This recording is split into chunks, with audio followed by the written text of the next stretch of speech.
اور وہی تو ہے جو اپنی رحمت یعنی مہ سے پہلے ہواؤں کو خوشخبری بنا کر بھیجتا ہے، یہاں تک کہ جب وہ بھاری بھاری بادلوں کو اٹھا لاتی ہے تو ہم اس کو ایک مری ہوئی بستی کی طرف ہانک دیتے ہیں، پھر بادل سے مہ برساتے ہیں، پھر مہ سے ہر طرح کے پھل پیدا کرتے ہیں۔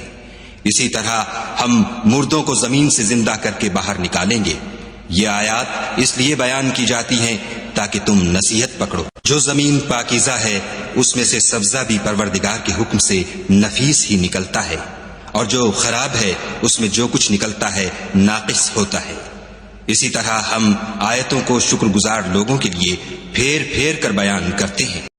اور وہی تو ہے جو اپنی رحمت یعنی مہ سے پہلے ہواؤں کو خوشخبری بنا کر بھیجتا ہے، یہاں تک کہ جب وہ بھاری بھاری بادلوں کو اٹھا لاتی ہے تو ہم اس کو ایک مری ہوئی بستی کی طرف ہانک دیتے ہیں، پھر بادل سے مہ برساتے ہیں، پھر مہ سے ہر طرح کے پھل پیدا کرتے ہیں۔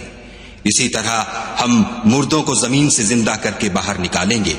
یہ آیات اس لیے بیان کی جاتی ہیں تاکہ تم نصیحت پکڑو۔ جو زمین پاکیزہ ہے اس میں سے سبزہ بھی پروردگار کے حکم سے نفیس ہی نکلتا ہے، اور جو خراب ہے اس میں جو کچھ نکلتا ہے ناقص ہوتا ہے۔